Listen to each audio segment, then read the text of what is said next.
What's up, everybody? It's your boy Slim, aka Mr. Different. We're back with mixing a beat and a song in FL Studio. This is part 2, where we're gonna be talking about the different steps in the mastering chain, as in mastering the beat or song. You can take these ideas and put them in any way you want. It don't really matter the order, but I'm just going to show you how I master a beat, some thoughts behind it, why you should do it, why you wouldn't do it, how to not do it too much or whatnot, because, that's how we do, and I want to show you how the best I possibly can. So in part 1, I pretty much just talked about what was mastering and what mastering does and why you would want to master.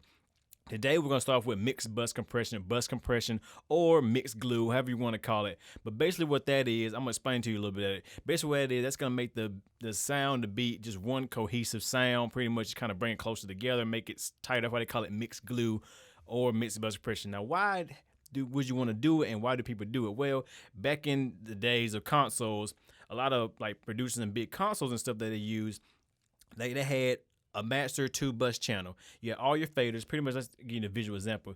Pretend like these are all the channels on the mixing console, and they go all into that one master channel, that one master fader, just like such as FL Studio does. Now they will put mixed bus compression on the master channel, and it will actually mix through it, and then it just got so good that to where people just really like the sound of that mixed bus compression. So, instead of doing it in the mastering phase, was most mastering engineers, they will apply compression to your mix. A lot of engineers and a lot of producers and mixing people would do it themselves and send it to them and tell them what kind they want. So basically, it's just pretty much a way of gluing everything together and making it one cohesive sound. So first of all, let's to the beat once again so I can get a feel of what the beat sounds like.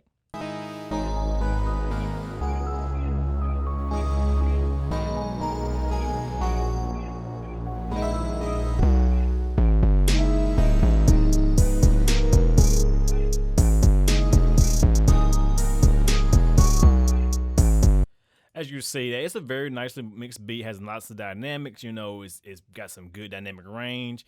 The highest, the lowest parts is not distorting, not clipping. So yeah, so we're gonna add some mixed bus compression. Now, you can use a mixed bus compressor. Like I'm gonna use the one from Native Instrument, the solid bus comp, which is basically a mixed bus compressor. But you can also use a standard compressor. Let's say, what is it? Just a standard compressor. You can use a fruity compressor if you wanted to. If it loads, you can use the FL limiter in compression mode. So you can go to right here, turn it into compression mode, and that's the compressor. It doesn't really matter what you use. It's just mixed bus compression plugins are already set up in a way to where it's easier to do the parameters. And most of them are notched like this. Like they don't have you can't go in between. It's just kind of like static parameters or selections. And with regular compressor you can actually go in between and point this and point that. But the thing to think behind mixed bus compressor is that you want to, like I say, compress it without over compressing it. That's the one thing you have to be careful with, because you can really destroy your mix with mixed bus compression. You got to use it very gently. I say no more than 4 dB of gain reduction, and I would not go higher than a ratio of 2-to-1 if you're doing like R&B, raps like that. But if you're doing rock and roll, you could kind of push a little hard, because rock and roll, they really compress it harder. But if you're not doing stuff like that, you really want to be very gentle with your compressor. So let me show you how I set it up, how I set up my mixed bus compressor. So we're going to turn this to 0. First of all, I'm going to start off with a slow attack.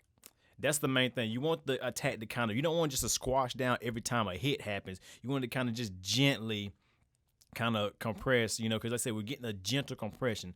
So I usually set to the slowest attack that you possibly can go. So on this particular one by Native Instruments, 30 is the slowest attack. So let's say the 30. Next, you want the fastest release that you possibly can, or a fast release, because you want it to kind of just let go. Like you want the compressor to clamp down and then let go just pretty fast. You want it to compress down really slow and then let down and let off fast. So you're getting that nice gentle compression. It's not like over compressing your sound.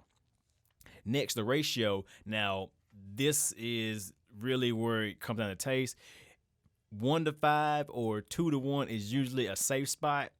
Any higher than that, you really need to be careful unless you're doing like a drum bus or something like that. But I usually set mine to about 2-to-1, because that's just, it's a very good starting place. It's a very gentle ratio. and it really makes the sound like very transparent sounding. And then your makeup gain is going to be how much reduction you get, whether if it's 2 dB or 4 dB, you're going to make it up by that so you don't lose that signal. And then I say you're just going to bring your threshold down until you start getting that compression.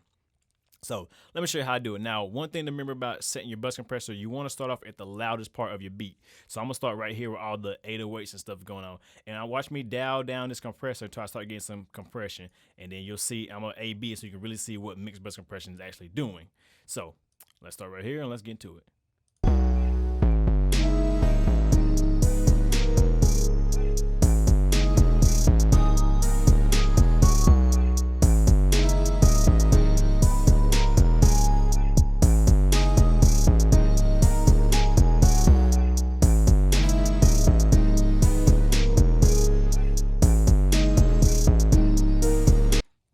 As you're watching that little needle go, you see that it's going to about right in the middle, which is 2 dB of gain reduction, because that's what I want.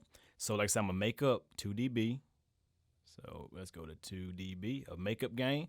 Because I said if we're compressing 2 dB of signal, we need to give it back 2 dB of signal, because, you know, you're losing that. You're pretty much losing it. You're not really losing it, but, you know, you're pretty much bringing it back up to where it was starting to get compressed. So now let's hear the difference. I'm going to A-B it so you can really hear what it's doing. So before.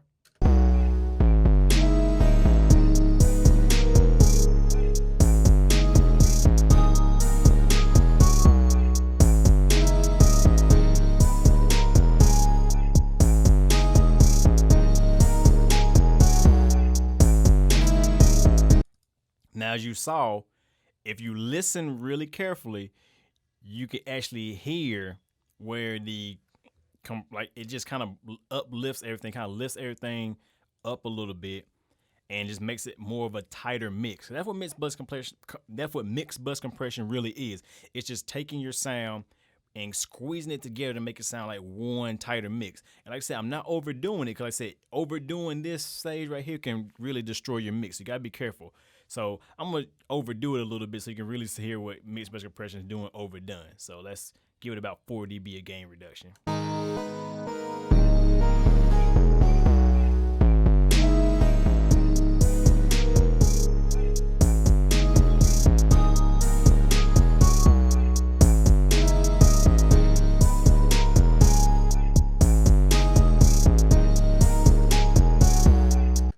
It just, to me, if you're listening really good, to me, it just sounds, it's just too compressed. It's just not working. It's hyper compressing. You don't want to hyper compress stuff, because when you hyper compress it, it just sounds garbage.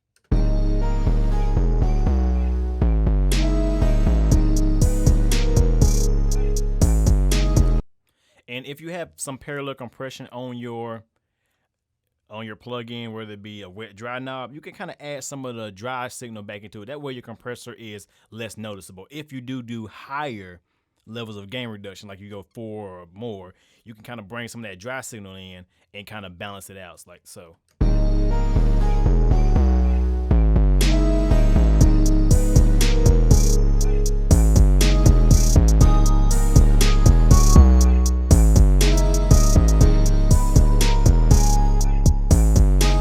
And that kind of reduces the compression effect on it, but we're just gonna leave it all the way on for this demonstration right here.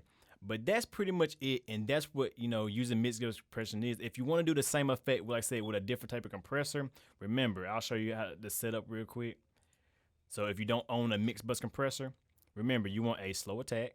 So slow, not that slow, maybe about 300 milliseconds, and a release of like 30 milliseconds. And then a ratio about 2 to 1. So 2 to 1. And then